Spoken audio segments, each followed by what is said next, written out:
Welcome back to Bible Talk with BW. Today I have my son Isaiah who wanted to join us. You want to say hi? Say hi.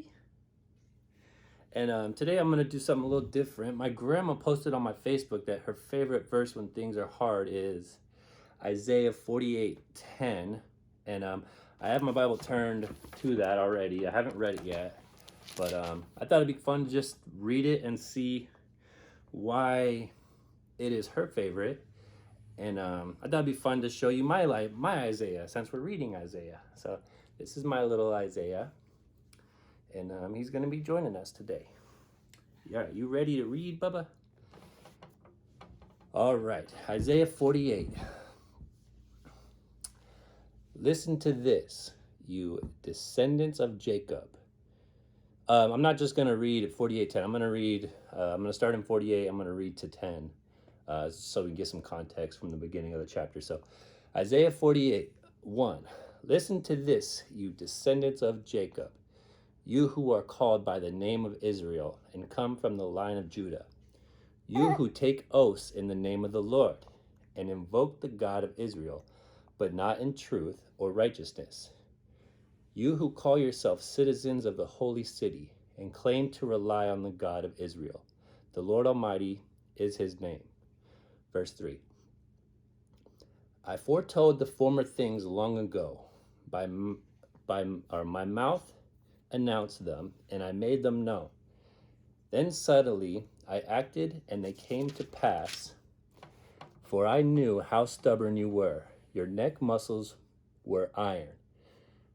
I wonder if he's saying here they have they're like blockheads. Their neck muscles are iron. All right, verse 5. Therefore I told you these things long ago before they happened. I announced them to you so that you could not say, my images brought them about. My wooden images and metal gold ordained them. You have heard these things. Look at them. All will you not admit them? From now on, I will tell you of new things, of hidden things unknown to you.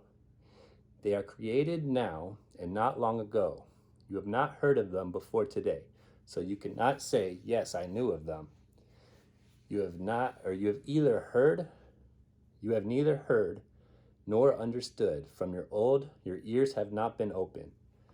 Well, do I know how treacherous you are? You were called a rebel from birth. For my own name's sake, I delay my wrath. For the sake of my praise, I hold it back from you, so as not to destroy you completely. Verse 10. See, I have refined you, though not as silver. I have tested you in the furnace of affliction. Okay, I'm going to stop right there. Man, my first thought would be, it would be hard to be a prophet, wouldn't it? Nobody likes to be told what to do, especially today. It seems like you say one thing, somebody says another thing. I couldn't imagine having to be the one person to tell a whole nation something.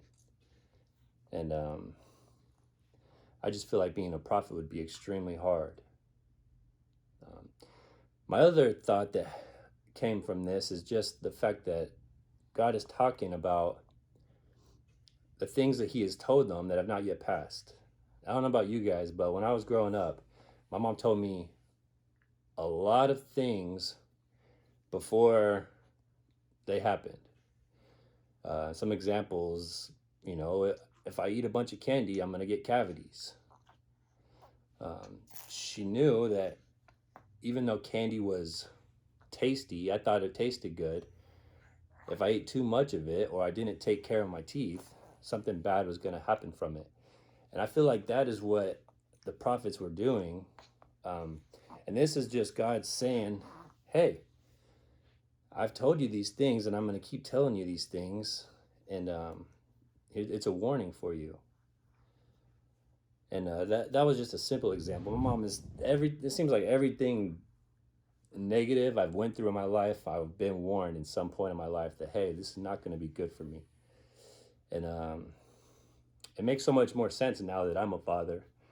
But because like him, you know, I know when he starts to walk, he's gonna fall down. Right now, he's learning how to sit up on his own, and yet there's times he will reach for something and tumble over. And I do my best to catch him, but sometimes I don't, and he has to experience that for himself. And I thank my mom so much for everything she's taught me, and I wish I would have listened to a lot of what she had to say, because it would have saved me from a lot of heartache. And I feel like that's what the prophets are doing for all people, not just the people who they're talking to, but the written, because God is warning his people that there's a better way to live, and if you don't, there's going to be consequences. And I'm going to read verse 10 again, since that's the one that she specifically said. It says, "See, I have refined you, though not as silver. I have tested you in the furnace of affliction." And man, that's such a good verse, because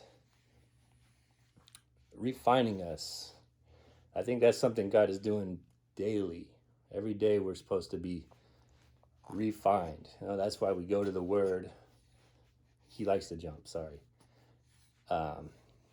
Is so we can learn something new. And I've read this, but I've never pondered on this, on Isaiah, until I named my son Isaiah. I started reading it more closely. But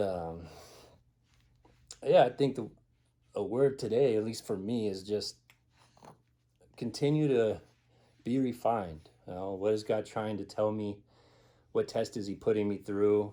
I feel like today I'm watching my son, and so, you know, my test is I'm going to continue to learn patience, grace, love, and you know, I'm going to teach him as much as I can, and whether he makes the decisions, right decisions or wrong decisions in the future, it's my job to be there for him, just like my mom was there for me. And yeah, I think that's it for today.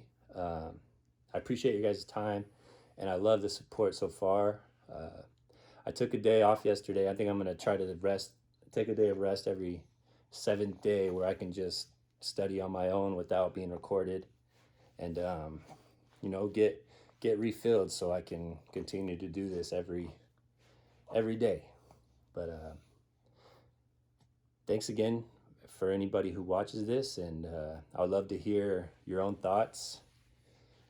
And if you have a favorite verse that you want me to read and give my perspective on, or my observation and application on, please let me know, and I would love to do that. All right, well, until next time, bye.